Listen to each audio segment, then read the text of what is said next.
जब करना चाहिए तब नहीं करते हैं, जब नहीं करना चाहिए वैसे पूछ पूछ के करेंगे, लेकिन जब मुझे जरूरत रहती है तो गुस्सा हो जाते हैं उस दिन। बिटिया बोलो। गुरुजी चरण स्पर्श। खुश रहो। कहाँ से हैं आप? मैं सारंगपुर से हूँ और इंदौर में मायका है मेरा। हाँ। और मैं YouTube पे आपका देख रही थी दिल से, तो मैं सोच रही थी मैं छतरपुर आपसे मिलने जाऊंगी। वाह, कितने दिनों से जुड़े हैं? 1 महीना हुआ होगा मेरे को, बाकी मेरे को आपसे बहुत ज्यादा। हाँ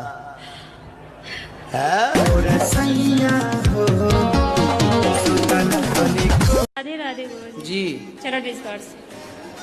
गुरुजी आपको एक दुपट्टा उड़ाना है।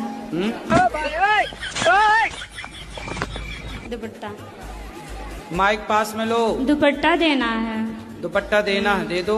और बच्चों के लिए पैन दे दो। गुरुजी एक सवाल करनी है। बोलो। माइक में नहीं बोल सकते। फिर गुरुजी मैं रहना नहीं चाहती, मेरी जेठानी बहुत लड़ती है मुझसे। उसका परिवार ज्यादा बड़ा है, उसके जमाई साथ देते हैं। आप भी बड़ा करो अपना परिवार। कितने बच्चे हैं आपके? मेरी लड़की 4 है, एक लड़का है। 4 हैं? हाँ। 4 और आने दो। 8 की फौज इकट्ठा करो, उसकी छाती पे चढ़ो। ले, तेरी संख्या ज्यादा, हम भी बढ़ाएंगे अपनी संख्या। 4 तो है ना मस्त? हाँ। 4 और आने दो।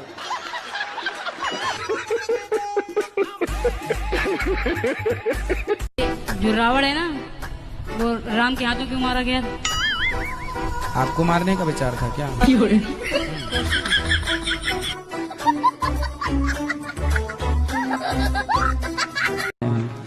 दाढ़ी मूछ भगवान की नहीं होती। भगवान हम गुरु जी इंसान हैं। ब्रह्मा जी को तो दाढ़ी मूछ थी, वो भी तो भगवान थे। नहीं, ब्रह्मा जी भगवान नहीं है। मैं बाबा टिल्लू नाम मेरा बाबा टिल्लू। BTech from Kanpur. गुरुजी मुझे एक बात पूछनी थी आपसे। बोलो। मेरी सास मुझे टॉर्चर करती है। शादी हो गई? ये बोलती है कि तू मेरे लड़के के लायक नहीं है, मैं दूसरी शादी करूंगी। तो बोली आंखें तब फूटी थी शादी के पहले? छोरी तब अंधी थी क्या? ये बोलती हूँ ना तो मुझे मारती है। मारेगी? तुम ना बोलना, ऐसे मैं ही बोल सकता हूँ। आप कहते हैं दारू पीना पाप है, चिकन खाना पाप है क्योंकि उसमें जान है। दारू में ऐसी कौन सी चीज मिली होती है कि उसको पीने से पाप हो जाता? अगर आप पी के कुछ गलत कर रहे हैं तो फिर गलत है, लॉजिक है, तो फिर पाप क्यों? और अगर दारू में नशा चुकी होता है, अगर वो पाप है तो फिर तो पुड़िया खाना, सिगरेट पीना, सारी चीजें पाप में आ जाएंगी। अभी मैं समझा देता हूँ आपको। शराब का जब नशा चढ़ता है तो इंसान नहीं रह जाता। शराब आपके मस्तिष्क को, आपके सोचने विचारने की क्षमता को शून्य कर देती है। शराब को महापाप इसलिए कहा गया है, ये बुद्धि भ्रष्ट। शराब पीने वाली की बुद्धि सात्विक नहीं हो सकती। गुरुजी राधे राधे। राधे राधे। आपके कोटी में याद करो। आपके कोटी आपके चरणों में कोटि कोटि प्रणाम। ठीक है। हम यूपी से हैं। हो? अभी भी तो यूपी में हो? अभी कौन से लंदन में हो? 23 हैं, 23 यूपी 23 हैं? UP 23 UP 23।